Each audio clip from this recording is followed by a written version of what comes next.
Então, toda essa primeira parte aqui que a gente viu sobre substância, mistura, substâncias homogêneas, heterogêneas, transformações químicas, transformações físicas, vai cair na sua prova.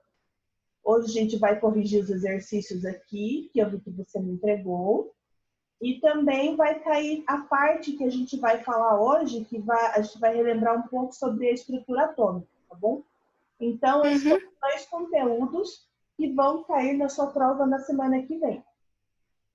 A sua prova vai ser aquele mesmo esquema da prova anterior. Vai ser pelo Google Formulário. Eu vou estar enviando o formulário para você às 7 horas da manhã e você tem até às 17 horas para me entregar respondido, tá? Tá. Então, vamos lá para os nossos exercícios. Aqui, ó. Eu tinha pedido para você do 1 até aqui o 11, foi isso? Aham. Tá bom, então vamos começar a correção. Então, o 1 falava que um dos critérios utilizados pelos químicos para classificar as substâncias leva em consideração principalmente o tipo de elemento e o número de átomos desse elemento. Muitas propriedades são decorrentes dessas combinações. Então, a tabela a seguir contém propriedades de algumas substâncias. Então, aqui a gente tem as substâncias, né? Aqui a gente tem a glicerina, o eugenol e o etanodiol. Aqui a gente tem o ponto de fusão dessas substâncias, aqui a gente tem o ponto de ebulição dessas substâncias, a densidade e a solubilidade em água. Na letra A, ele está perguntando em que estado físico se encontra a glicerina em um dia muito frio com a temperatura próxima a 0 graus. Sólido. Oi? É sólido. É sólido. É sólido. E por quê? Sabe me dizer?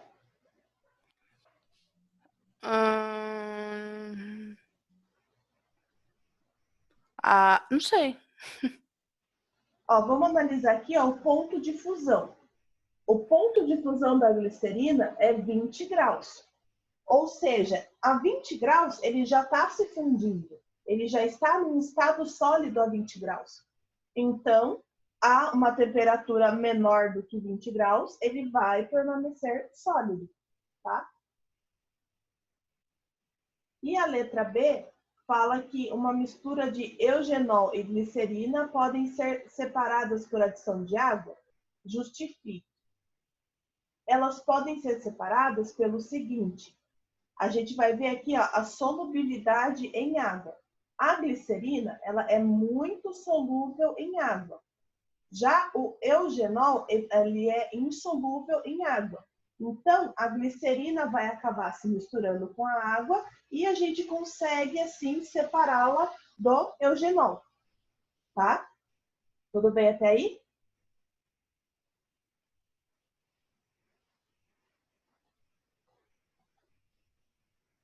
Isa? Tá aí?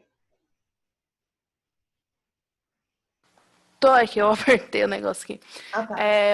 Eu coloquei ele pode ser separada com a adição de água, mas um é solúvel e a outra é insolúvel à água.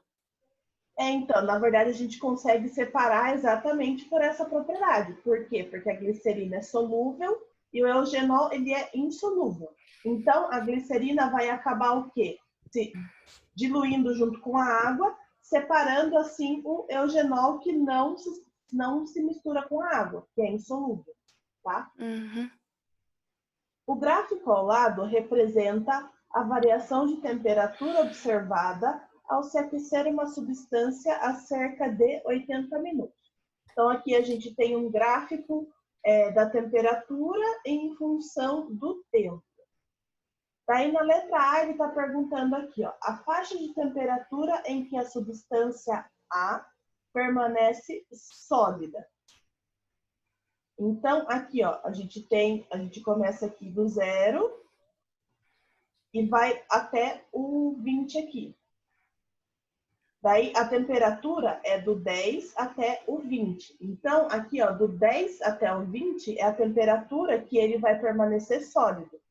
Daí ele se mantém um pouquinho constante aqui no 20, para depois, a partir daqui, ó, começar a mudar pro estado líquido. Então, a faixa que ele vai permanecer sólido é aqui, ó, de 10 a 20, tá? A faixa de temperatura, perdão, em que a substância permanece líquida. Daí vai começar aqui, ó, ele se mantém um pouco constante. Aqui, ó, conforme ele vai subindo, quer dizer que ele já está mudando de fase de novo. Então, aqui, ó, do 20 até o 40, quer dizer que a temperatura, ela permanece o quê? Líquida. Aí depois ela se mantém um pouquinho constante aqui. Aqui vai começar o quê? Vai começar o ponto de ebulição. Então, aqui, ó, a temperatura de ebulição da substância é no ponto 40 aqui, ó. Esse ponto aqui é o ponto que vai começar o quê? A temperatura de ebulição da substância. Então, daqui para cima, a minha substância, ela vai estar o quê? No estado gasoso, tá? 3.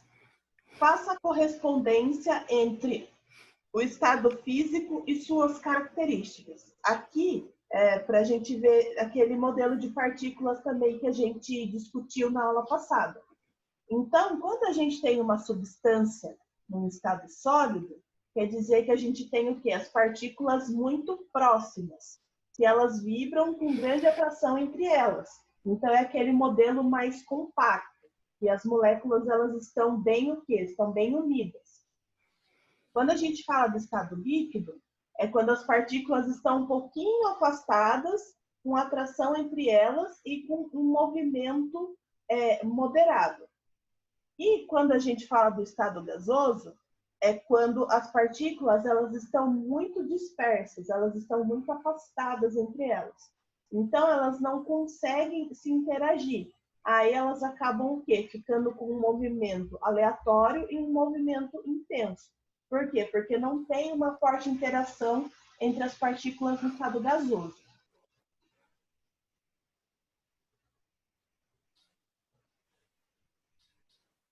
Uma substância pura tem ponto de ebulição de 82 graus e ponto de fusão igual a menos 27 graus.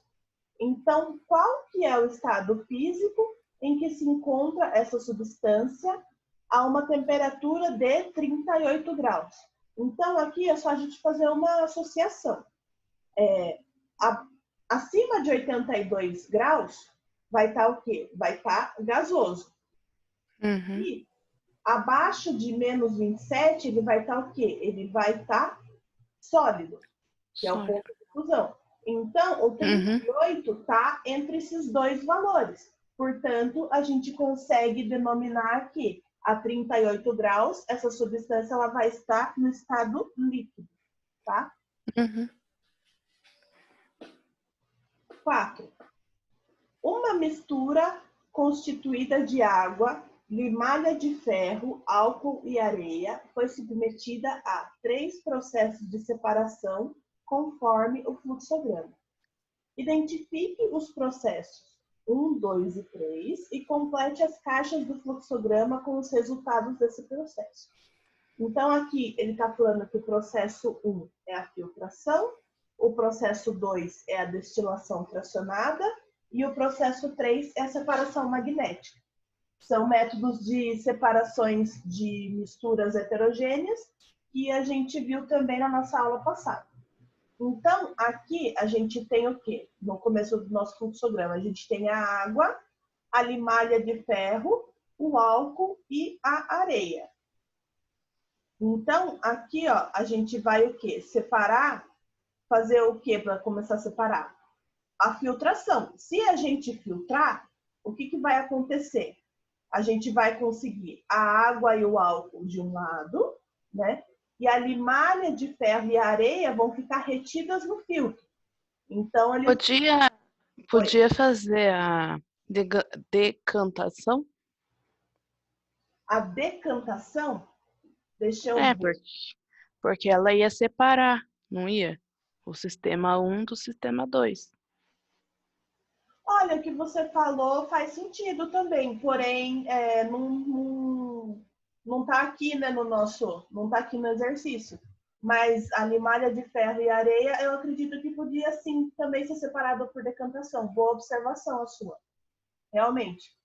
Só que como ela não está aqui, né? Então o que está aqui que mais se enquadra realmente vai ser a filtração. Mas se tivesse a decantação, também se enquadraria nesse caso. Está correta essa observação. Então, aqui a gente usou a filtração e daí a gente separou a água e o álcool da limalha de ferro e da areia. Então, daí como que a gente separa a água do álcool? A gente vai separar através do processo de destilação pressionada, que é aquele processo onde a gente tem dois líquidos homogêneos e eles têm o quê? Diferenças de pontos de ebulição. Então, quem tiver o ponto de ebulição mais baixo vai ferver primeiro, vai passar pelo condensador e acabar num outro recipiente. Então, dessa forma, a gente consegue separar esses dois líquidos. E como que a gente separa a limalha de ferro e a areia? Então, aqui a gente vai fazer o 3. O que é? A separação magnética. O próprio nome já diz, limalha de ferro, então ele é um componente magnético. Então, na presença de um ímã, a gente consegue separar essa limalha de ferro da areia. Então, usando esses 3 processos, a gente consegue separar aqui esses 4 componentes, tá bom? Eu posso ler o que eu coloquei? Pode. Eu acho que eu acrescentei mais coisas. Então, no processo 1, né, que é o processo 1, eu coloquei decantação, igual, é que eu não sabia qual que era, eu coloquei a decantação. Aí eu coloquei que no sistema 1 vai ter uma separação entre a água mais o álcool, do sistema 2, que é a areia e a limalha de ferro. Tá. Aí vai ver uma diferença de densidade e não é solúvel entre si. Então, os dois não são solúveis entre si. Tá, só que aí tá um pouquinho incompleto, porque daí faltou a última etapa aqui, ó. Daí como que você separa a água do álcool e depois a limalha de ferro da areia? Sim, calma aí, eu não terminei. Então. Aí eu coloquei o segundo processo. Tem a destilação fracionada, que é separa o sistema água mais o álcool, que tem uma diferença de temperatura de ebulição, porque o álcool é mais volátil. Certo. Aí o terceiro processo é uma separação magnética que separa a areia da limalha de ferro, que é o que acho que você falou. Isso, por quê? Porque a limalha de ferro ele é um metal, então na presença de um ímã, ele vai. Na presença de um ímã, né, a gente consegue fazer essa separação. Ele vai se juntar ao ímã, separando assim da areia. Então tá correto também, tá? Então, sua resposta está correta. 5. O composto orgânico sólido, ácido. Oi? Peraí, não tô chegando direito. O ácido ftálico, utilizado na síntese de corantes, pode estar impurificado por naftaleno, matéria-prima para sua obtenção. Baseando-se na tabela abaixo, descreva um procedimento que permita separar o ácido do naftaleno, obtendo o primeiro no estado sólido.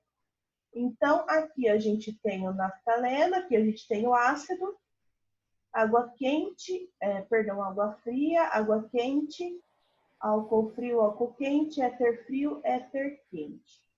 Antes de você falar a resposta, eu posso ler a minha para ver se bate? Pode.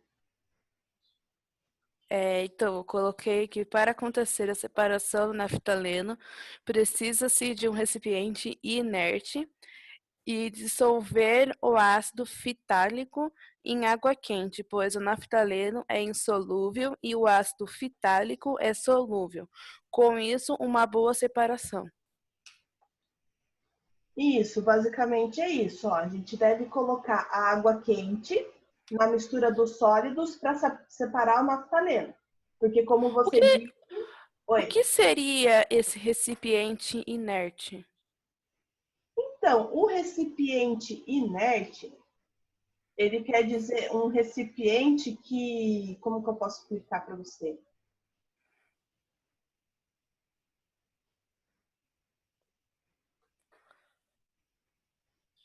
Ele é um sistema...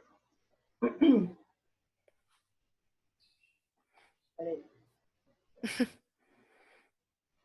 Então, ele é um sistema que ele isola a troca de ar. Então, não teria fluxo de ar nesse recipiente. Só que, nesse caso, eu não acho que se aplica, entendeu? Eu acho que não vai interferir nesse procedimento aqui, um recipiente inerte. A troca de ar, eu acredito que não faz muito sentido aqui. Uhum. Então, aqui fala que o naftaleno, que nem você falou, ele é insolúvel em água quente. Então, ele não vai se dissolver e ele ficaria todo retido num filtro, por exemplo. Já o ácido, ele é muito solúvel em água quente. Então, ele vai acabar passando por um filtro numa forma de solução. Então, para a gente isolar esse ácido da água, a gente deixa esfriar a solução de maneira que o ácido fique sólido e acabe se separando da água fria. Mas a sua resposta também ela está correta, tá? Uhum.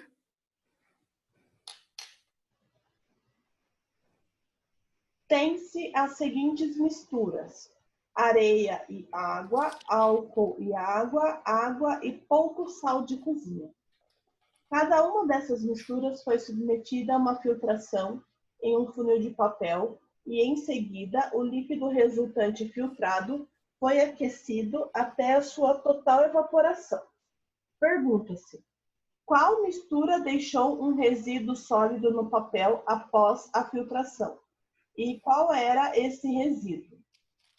Então, numa filtração, seria a mistura 1. Então, o que ficaria retido nesse filtro? Ficaria a areia.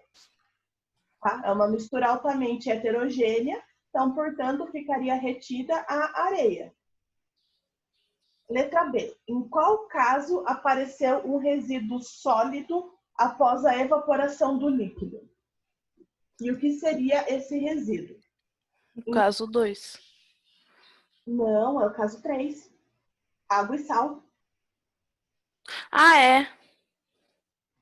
Porque aparece o quê? Um resíduo sólido após a evaporação do líquido. Então, o que é esse resíduo sólido? Esse resíduo sólido era o sal. Então, a água evaporou e acabou ficando somente o sal como resíduo sólido.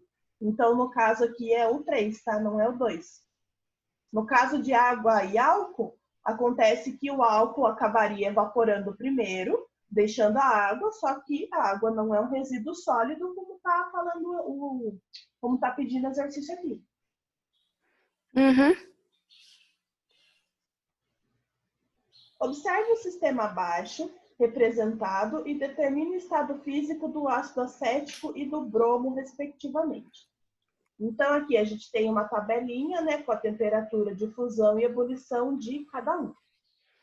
Então, o ácido acético e o bromo, sob a pressão de 1 atm, estão em recipientes imersos em banhos, conforme mostrado. Então, aqui, ó, o ácido acético está a 150 graus, enquanto o bromo está em equilíbrio com o gelo. Tá? Então, fazendo, que nem naquele outro exercício, fazendo uma continha aí de uma diferença de temperatura, a gente consegue observar que o ácido acético, ele tem a temperatura de ebulição 118 graus. Então, o óleo aqui está a 150, ou seja, está acima. Então, a gente já consegue dizer aí que o ácido acético está o quê? No seu estado gasoso. Já ultrapassou aqui a temperatura de ebulição dele. Então, aqui, ó, né, a gente já fica aqui entre a C e a E. Então, o ácido acético está no estado gasoso. A água, ela está em equilíbrio com o gelo. O bromo, ele tem a temperatura de fusão a -7 e a temperatura de ebulição a 59. Então, se a água líquida ela está em equilíbrio com o gelo, então quer dizer que a gente tem aproximadamente o quê? 0 graus aqui. Então, ele se funde a -7. Então, se ele está aproximadamente 0 aqui, quer dizer o quê? Que ele vai estar no seu estado líquido, tá? Então, a alternativa correta aqui é a alternativa C. O ácido acético está no seu estado gasoso, enquanto o bromo está no seu estado líquido, tá? Na verdade, eu coloquei em relação ao... É que tá ácido acético, óleo de 150 graus e bromo, por ele estar na água... Em equilíbrio com gelo.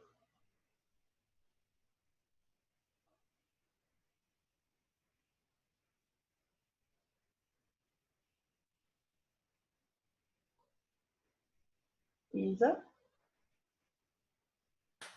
Eu não coloquei a temperatura de fusão, eu coloquei de ebulição. Eu coloquei a temperatura que ele deu nos desenhos. Mas daí você tinha que escolher uma das alternativas aqui. Qual você escolheu? Essa daí, a letra C. Então, tá certo.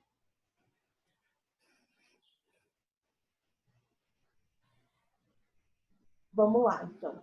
8. Leia o texto abaixo e responda a atividade a seguir. A história da maioria dos municípios gaúchos coincide com a chegada dos primeiros portugueses, alemães, italianos e de outros povos.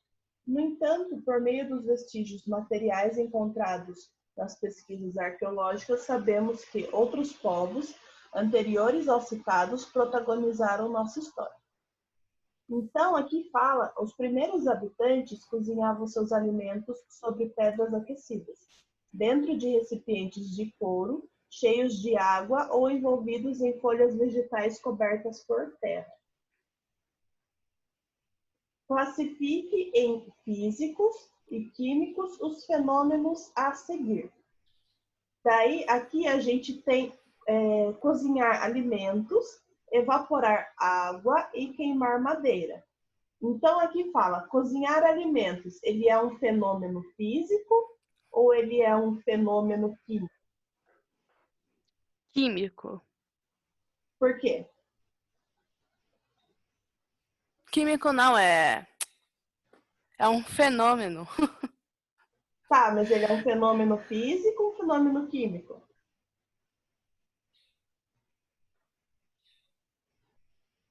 Químico. Tá, por quê? Porque está acrescentando água Não necessariamente. e ebulição. E está ocorrendo a ebulição. Não, calma, a gente está na letra A, que é cozinhar alimentos. Então, evaporar água é outra coisa. Então, quando a gente cozinha um alimento, a gente está alterando as características daquele alimento. Então, portanto, ele é sim um fenômeno químico, tá? Então, cozinhar alimentos, ele é um fenômeno químico. A gente está alterando a composição daquele alimento, tá? Aí, a letra B fala de evaporar a água. Aí, ele é um fenômeno químico ou um fenômeno físico? Físico.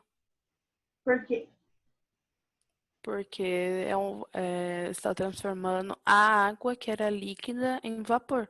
Exatamente, a gente só está tendo uma mudança de estado físico, porém a gente não está mudando a composição da água, portanto é um fenômeno físico, está certo? E queimar a madeira?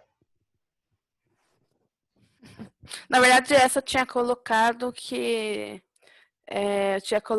seria um fenômeno físico, mas na verdade, foi que eu vi que era química, eu falei, como assim? É químico por quê? Pelo mesmo motivo, você está alterando a composição da madeira. Aí você está queimando, você está gerando monóxido de carbono, você está gerando outros tipos de gases com essa combustão da madeira. Então, portanto, ela passa por um processo químico, tá? Então, a Verdade. alternativa D é 2A, 1B e 2C, tá? Então, é químico, físico e químico. 9. Considere os seguintes sistemas. Aqui está falando 1, nitrogênio e oxigênio. 2, etanol hidratado. 3, água e mercúrio. Assinale a alternativa correta. Os 3 sistemas são homogêneos. Essa Não. alternativa é falsa. Água e mercúrio não é homogêneo. É heterogêneo. O sistema 1 é homogêneo e é formado por substâncias simples. Sim. Exatamente, é a alternativa correta. É um sistema que ele é homogêneo e ele é formado por 2 substâncias simples, o nitrogênio e o oxigênio. O sistema 2 é homogêneo, formado por substâncias simples e compostas. Essa alternativa é falsa. O sistema 3 é heterogêneo, formado por 2 substâncias compostas. O mercúrio é substância simples. O sistema 3 é uma solução formada por água e mercúrio. Os dois não se misturam, então eles não formam uma solução. 10. Considere os vasos 1, 2 e 3 a seguir. Qual das alternativas corresponde à identificação mais adequada dos seus conteúdos? Então, aqui a gente nota que a gente tem o quê? Um sistema homogêneo e os outros 2 sistemas aqui heterogêneos. Aqui a gente nota que a gente tem um sistema heterogêneo com 2 líquidos e aqui um sistema heterogêneo com um líquido e um sólido. Então, no vaso 1 seria zinco mais água, no 2, querosene mais água e no 3, cloreto de sódio mais água. Calma aí, calma. É que na letra tá 1, cloreto de sódio mais água, 2, querosene mais água. Essa é a alternativa 3... B. Sim, é que parece que você falou outra coisa, aí eu fiquei tipo, oi, tudo bem? Então, zinco mais água é heterogêneo. Então, aqui a gente já pode descartar a letra A, tá? O 2 pode ser, sim, querosene mais água. E o 3 poderia ser cloreto de sódio mais água, mas não por forma desse desenho aqui. Então, não poderia ser. Aí, na alternativa B, a gente tem 1, cloreto de sódio mais água, 2, querosene mais água e 3, zinco mais água. Essa é a alternativa que mais se encaixa. Porque aqui o zinco seria uma pedra, por exemplo? Ele é um metal. O zinco é um metal, tá? Ele forma ligas metálicas com ferro. O zinco também ele vai faz latão. E o cloreto de sódio seria o sal? Sal de cozinha comum. Só que é aí que tá. Em uma pequena quantidade, se a gente tiver uma solução de pequena quantidade de sal, a gente tem realmente uma mistura homogênea. Porém, se a gente acrescentar muito sal e esse sal não consegue se dissolver, a gente fala que a gente tem uma mistura heterogênea. Então, a água e o sal aí é um pouquinho relativo. Vai depender da quantidade de soluto e quantidade de solvente, tá? Então, a alternativa correta aqui vai ser a alternativa B, que aqui tem sal mais água, daí aqui a gente tem querosene mais água, né, que a gente tem uma diferença de densidade entre os 2 líquidos aqui, eles não vão se misturar. E aqui a gente vai ter o zinco mais a água, tá? Então, essa é a alternativa correta. E a 11, o tratamento de água que a CAGES distribui consiste basicamente na adição de sulfato de alumínio, cloro, flúor e outros produtos químicos. Então, a água após esse tratamento, ela se classifica como? Então, quando a gente tem o tratamento de água, a água passa por esse tratamento e chega para o nosso consumo, a gente tem o que? A água da torneira. E ela é o que? Ela é uma mistura homogênea. Então, a gente não consegue ver esses produtos químicos aqui na água que chega para a gente. Porque eles se dissolvem, né? Exatamente. Então, a gente não consegue ver o flúor, o cloro, entre esses outros aditivos. É claro que tem lugares que falam, né, que às vezes a água chega nas casas com cheiro de cloro, com cheiro um pouco característico, mas isso daí é um problema que deve estar ocorrendo lá na distribuição, né, no sistema de tratamento. Mas o correto é que chegue na nossa casa como realmente uma mistura homogênea, que a gente não consiga ver nenhuma substância na água, tá? Aí aqui a gente tem mais exercícios que a gente pode discutir depois. Eu quero entrar com você no último conteúdo da nossa prova, que vai falar sobre a estrutura atômica. Então, relembrando aí, também é uma matéria do primeiro ano, que o átomo ele é constituído de uma região central que a gente denomina núcleo, uma camada exterior, que é chamada de eletrosfera, na qual vão se localizar os elétrons. Então, o núcleo, ele é o quê? Ele é uma partícula muito pequena e representa aproximadamente 0,1% do volume total de um átomo. Então, a sua massa, ela é muito maciça e densa. A gente fala que o núcleo, ele é o quê? Ele é uma partícula indivisível. Ele é constituído de partículas que a gente chama de prótons, nêutrons e elétrons. E durante essas transformações químicas, o núcleo dos átomos ele vai permanecer inalterado. Aí a gente tem o número atômico. Você lembra do número atômico, da tabela periódica? Então, o número atômico, ele é aquele número que fica próximo ao símbolo do elemento e ele representa a quantidade de prótons que estão presentes no núcleo daquele elemento. Então, o número de prótons de um átomo, ele é uma característica que ele nunca se modifica quando a gente tem uma reação química. E todos os átomos de um mesmo elemento químico, eles apresentam o mesmo número atômico. O número de massa. O número de massa, ele é caracterizado pela letra A e ele representa a soma do número de prótons e de nêutrons presentes no núcleo.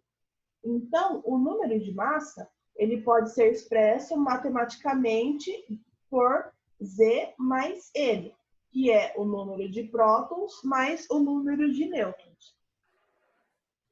Então, quando a gente representa um átomo, os químicos eles escrevem o número atômico na parte inferior esquerda do símbolo e o número de massa na parte superior esquerda do símbolo. Então, aqui ele está mostrando uns exemplos. Aqui a gente tem o carbono. Então, aqui, ó, o C representa um átomo do elemento químico carbono com 6 prótons, 6 elétrons e 6 nêutrons, tá? Aqui, o sódio, ele representa um átomo do elemento químico sódio com 11 prótons, 11 elétrons e 12 nêutrons. Os prótons, eles estão aqui embaixo, certo? Os elétrons e os nêutrons são a soma deles aqui em cima. 11 com 12 dá o quê? 23. 11 prótons e 23 elétrons. O cloro, ele representa aqui, o elemento químico cloro, ele tem 17 prótons, 17 elétrons mais 20 nêutrons, totalizando aqui, ó, 37. Tá? Os isótopos. O que são os isótopos? O número de nêutrons dos átomos de um elemento, ele pode variar. Então, os átomos, eles podem ter o mesmo número atômico, porém diferentes números de massa. Então, quando a gente tem um elemento atômico, um elemento que tem um número atômico igual e diferença de massa, a gente chama esse elemento de isótopo. Então, como exemplo, o exemplo mais comum são os 3 isótopos do hidrogênio. Então, tem o hidrogênio, que ele é representado aqui, ó, por um próton e um elétron. O deutério, ele é representado por um próton e aqui, ó, 2. E o trítio, que ele é representado por 1 com a massa 3. Então, note que todos eles têm o mesmo número atômico, porém 1, 2 e 3. Está mudando o número de massa. Então, isso é o elemento que a gente chama de isótopo. Quando a gente precisa representar o isótopo de um elemento químico, a gente deve colocar o número de massa na parte superior esquerda do símbolo do elemento. E o número atômico na parte inferior, também à esquerda. O isóbaro. O isóbaro são elementos que têm núcleo com massas iguais, mas não são do mesmo elemento. Então, eles são chamados de isóbaro. É o caso dos elementos potássio e do cálcio, que eles apresentam a massa igual a 40, aqui, ó, aqui em cima, 40 e 40, porém números atômicos diferentes. Então, elementos que têm um número de massa igual e são elementos diferentes são o que a gente chama de isóbaros. Os isótonos são quando a gente tem 2 ou mais átomos, eles têm o mesmo número de nêutrons e diferentes números de massa e números atômicos. Então, eles são chamados de isótonos, que é o caso do elemento carbono e nitrogênio. A eletrosfera. A eletrosfera, ela corresponde a 99,9% do volume do átomo está carregada negativamente. Ela é constituída das partículas de elétrons que apresentam uma massa muito pequena e carga negativa, que é aqui a carga -1. A carga do elétron, ela neutraliza a carga do próton. Então, aqui a gente tem a estrutura do átomo. Então, aqui, ó, a gente tem o núcleo. Dentro do núcleo, a gente tem nêutrons e prótons. Toda essa camada em azul aqui é a camada que a gente chama de eletrosfera. E na eletrosfera é por onde os elétrons eles se movimentam.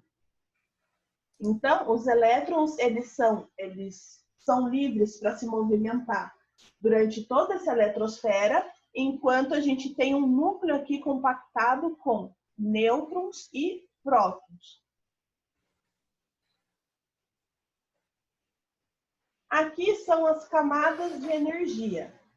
Então, definem-se como as camadas, as áreas ou órbitas que elas estão ao redor do núcleo e vão distribuir os elétrons. Então, quando a gente tem os elétrons mais próximos do núcleo, esses elétrons eles vão ter menos energia.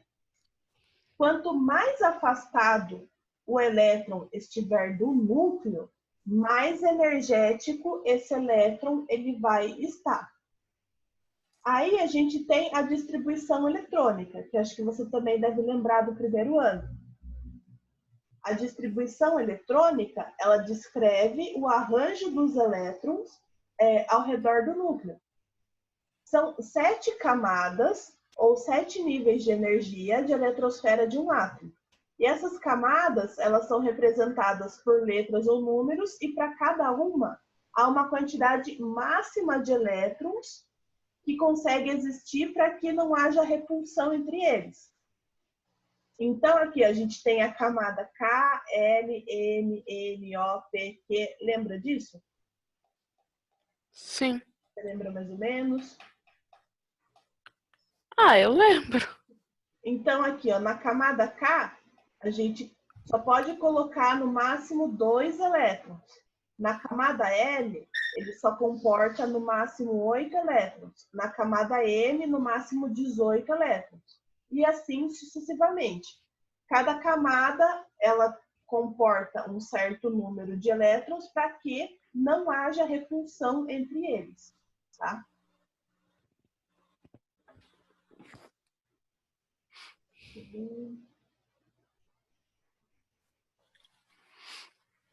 Aqui, com base no modelo de Bohr e nas características dos gases nobres, a estabilidade dos átomos ela é alcançada quando eles ficam com 8 elétrons na última camada, que é o que a gente chama, né, de regra do octeto.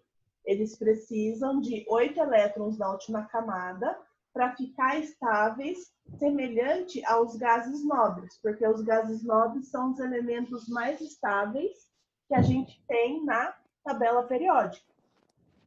Então, Entendi. Oi? Entendi. Quando o átomo ele ganha um elétron, ele se torna um íon negativo, ou seja, ele se torna um ânion. Quando ele perde elétrons, ele torna-se um íon positivo. Aí ele se torna o quê? Um cátion. Aqui a gente tem o modelo atômico de Bohr. Então a gente tem o núcleo composto por nêutrons e cátions, e aqui os elétrons rodeando em torno da eletrosfera. Então, note que aqui em verdinho, ó, cada círculo desse é uma camada energética. Então, aqui a gente tem a camada K, a camada L, a camada M e assim sucessivamente. Quanto mais afastado do núcleo, no caso esse cara aqui, quer dizer o quê? Que ele está mais energético. E quanto mais próximo do núcleo, quer dizer que ele está menos energético. Uhum. Aqui a gente tem o diagrama das diagonais, que é a distribuição eletrônica que a gente usa hoje em dia. Então, exatamente, a distribuição dos elétrons em um átomo neutro, ele pode ser feita através do diagrama proposto por Linus Pauling. Então, aqui, ó, a gente começa num S2, 2S2, 2P6, 3S2 e assim sucessivamente. Lembrando que também cada nível tem uma quantidade máxima de elétrons que ele comporta. Então, aqui, ó, na camada S cabe no máximo 2, na camada P no máximo 6, na camada D no máximo 10, na camada F no máximo 14. Então, por exemplo, a gente tem o hidrogênio. O hidrogênio tem o número atômico 1. Então, como que vai ser a distribuição do hidrogênio? Vai ser 1s1. A gente sempre pode colocar um número a menos na última camada. A gente só não pode ultrapassar a quantidade máxima de elétrons. Então, aqui também ele tem os subníveis de energia. Aqui é a mesma coisa. Ele tem os subníveis e as camadas, né? Camada S, camada P, a D e a F. E também o número máximo de elétrons que ele comporta por cada camada.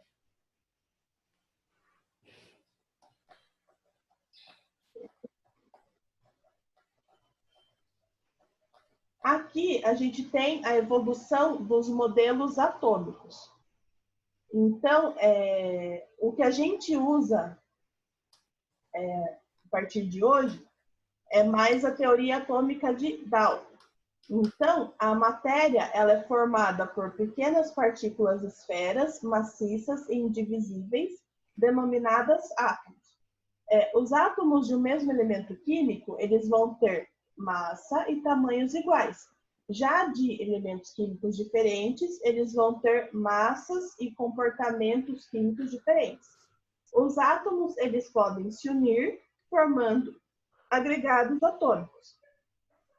Quando a gente tem uma substância, é uma substância formada de átomos em uma proporção de números inteiros e pequenos. Então, aqui nós temos átomos simples. Aqui nós temos substâncias simples, certo? Por quê? Porque esse cara aqui é um hidrogênio. Então, aqui eu tenho um H2. Então, eu só tenho uma substância formada por hidrogênio. Portanto, são substâncias simples. Aqui eu tenho o quê? Semelhante aqui a um H2O. Então, eu tenho substâncias compostas. Então, eu tenho hidrogênio misturado com oxigênio. Portanto, aqui eu tenho substâncias compostas. Quando a gente fala da teoria atômica de Thomson, a gente lembra do modelo do pudim de passas. Então, ele verificou experimentalmente a existência de partículas negativas no átomo, que são os elétrons. Então, esse deveria ser formado por uma esfera de carga elétrica positiva, com elétrons que neutralizam essa carga. Então, esse modelo, ele conseguiu explicar os fenômenos registrados no estudo das descargas elétricas em gases sob baixa pressão. Então, aqui ó, tem uma esfera de carga positiva e todos esses pontinhos azuis aqui ó, são os elétrons que estão com carga negativa. A gente tem também a teoria de Rutherford, que foi baseada na dispersão da radiação alfa por uma lâmina de ouro. Daí o que acontecia? A maior parte da massa do átomo ele se encontra no núcleo. O núcleo ele está com a carga positiva, no qual estão dispersos os prótons. Então, na região ao redor do núcleo, ou seja, na eletrosfera, estão os elétrons em constante movimento, neutralizando as cargas positivas e tornando o átomo neutro. Então, pela relação entre o número de partículas alfa que atravessaram essa lâmina de ouro e o número de partículas que voltavam ou sofriam grandes desvios, o Rutherford conseguiu estabelecer uma relação entre o raio atômico e o nuclear, mostrando que quando a gente tem um raio atômico, ele seria formado por imensos espaços vazios. E a gente tem a teoria atômica de Bohr, que é os elétrons se movimentando ao redor do núcleo em trajetórias circulares. E a gente chama de órbitas, ou como a gente viu ali em cima, os níveis ou camadas de energia. Então, cada um desses níveis, ele apresenta um valor determinado de energia. Então, quando o elétron estiver em uma determinada órbita, o elétron ele não irradia energia. Ele recebe determinadas quantidades de energia. O elétron salta para camadas mais afastadas do núcleo. Então, quando ele vai se afastando do núcleo, é onde ele vai ganhando energia. Quando ele volta, quando ele vai se aproximando do núcleo, ele vai emitir menor energia. Essas energias, elas são emitidas na forma de radiações eletromagnéticas. Então, aqui ó, a gente tem toda a evolução dos modelos atômicos, começando pelo modelo de Dalton, depois pelo modelo de Thomson. Aí a gente teve a descoberta da radioatividade, em seguida o modelo de Rutherford, depois os modelos de Rutherford-Bohr, que são os que a gente vê nos livros e é o mais usual até hoje, que a gente tem o núcleo, os prótons e os elétrons aqui, ó, rodando na eletrosfera, tá? E a sua prova, ela vai até exatamente aqui. Por enquanto, Isa, ficou alguma dúvida? Não. Que página é essa mesmo? Aqui, ó, 17. Ah, tá. Então, a sua prova, ela vai até a página 17, tá bom? da apostila do R22 de Química. Tá. É química ou é física? É Química. Ah, tá. Física, nós vamos ter mais uma aula também de revisão na segunda-feira, na próxima segunda-feira, para daí na segunda-feira, dia... Deixa eu ver. Na próxima segunda, dia 22, a gente tem aula, aí sua avaliação de física é no dia 29. Já até coloquei na sua agenda. Uhum. Ok? Uhum. Então, aqui não ficou nenhuma dúvida? Não, até que não. Bom, aqui são conceitos que você já viu. Você pode É, não eu... estar lembrando de imediato, mas daí eu falo e fala, ah, mas eu já vi isso em algum lugar. é. Mas beleza, então. Então a prova vai ser a... Calma, eu marquei aqui em algum lugar. Deixa eu ver.